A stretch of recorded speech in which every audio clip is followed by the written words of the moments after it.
Oliva. El libro de Crónicas es el último libro de los considerados históricos. La traducción de su nombre en griego significa paralipomenon, sobre lo omitido. Es un libro bíblico del Antiguo Testamento en la Biblia cristiana.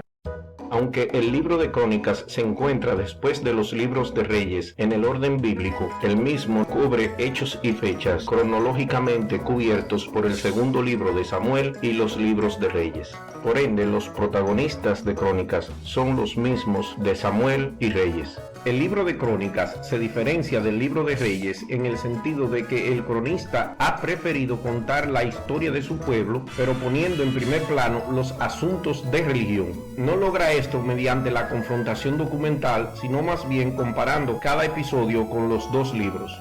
La verdadera intención del autor de Crónicas parece ser justificar teológicamente las soluciones que los maestros post-exílicos dieran a graves problemas religiosos, políticos y culturales.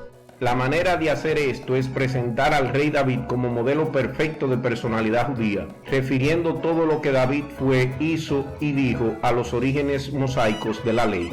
Claro está, en un video anterior hemos expuesto que este rey David no era un modelo perfecto, sino todo lo contrario, una persona desagradable y despreciable. El libro de Crónicas está, por lo tanto, relacionado con la enseñanza o midrash, cuya técnica educativa fue siempre analizar el pasado remoto para explicar las realidades del presente.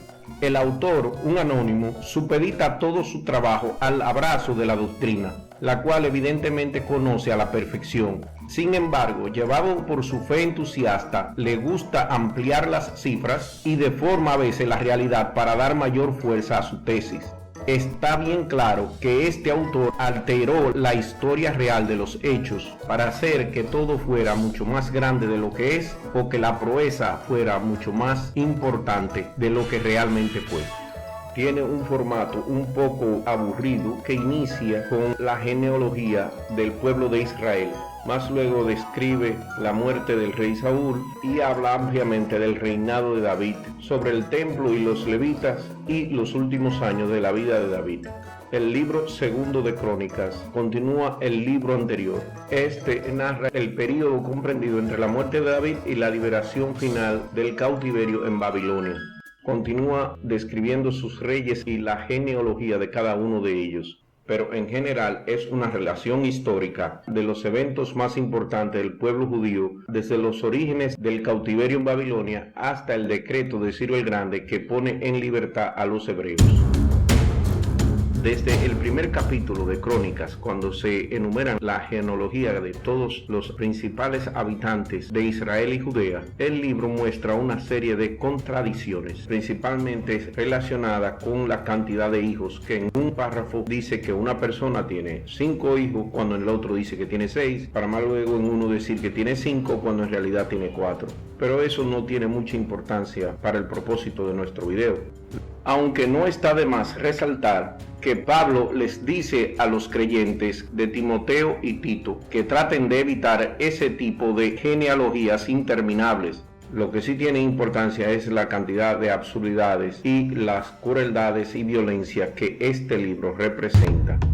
En el libro primero de Crónicas, las atrocidades empiezan prácticamente inmediatamente. Por ejemplo, Dios mató a Er por ser malvado ante los ojos de Dios, para más luego en el capítulo 5, los hijos de Rubén hacerle la guerra a los agaritas y matarlos a todos porque la guerra era de Dios, tomando 250,000 ovejas y 100,000 esclavos. En el mismo capítulo 5 hay un buen ejemplo de la estupidez como este Dios se maneja, porque por los israelitas violar los designios del Dios de sus padres y se fueron a adorar a otros dioses, Dios inspiró a los asirios para que esclavizaran a los israelitas. En otras palabras, los israelitas le deben su esclavitud a manos de los asirios a su propio Dios, Yahvé. En el capítulo 9, versículo 20 de Primero de Crónicas, se alaba al personaje llamado Fineas, porque el Señor estaba con él. Pero si ustedes no recuerdan quién es Fineas, deberían de revisar qué fue lo que hizo cuando el Señor Dios estaba con él. Y eso está descrito en el libro de Números capítulo 25. Un israelita se había casado con una madianita. Cuando Fineas, el hijo de Eleazar, se enteró de ello, tomó su lanza, fue donde se encontraban y los atravesó a los dos con ella. Es más luego que el Señor Dios le dice a Moisés que Fineas alejó su furor contra los israelitas, porque éste mostró celo por su Dios al matar al israelita que se había casado con la madianita, porque el Señor Dios consideraba a los madianitas una plaga. Entonces, según la Biblia y este cuento, el estar con Dios significa matar gente por nimiedades y calificar todo un pueblo de plaga.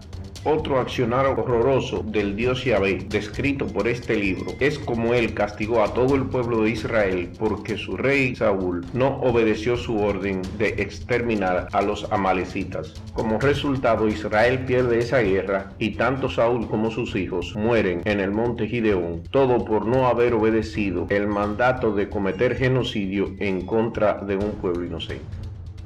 El libro de Crónicas también describe injusticias por doquier. Un ejemplo es el caso de cuando Dios mató a Usa por tocar el arca de la alianza, cuando en realidad él estaba tratando de evitar que ésta cayera al suelo. Esto enfureció tanto a Dios que Dios lo mató ahí mismo por cometer tal temeridad.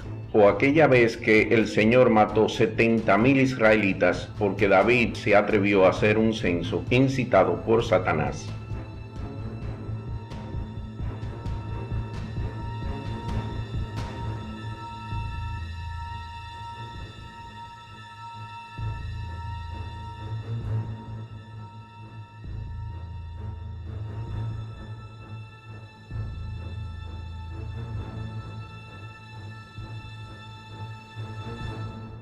En conclusión, este libro describe en detalle qué tan intolerantes eran los hombres y las sociedades de aquellos tiempos, y cómo estos utilizaron un Dios para justificar sus atrocidades y crueldades. Un Dios abusador, asesino y genocida. Thank you for watching. Muchas gracias por su atención.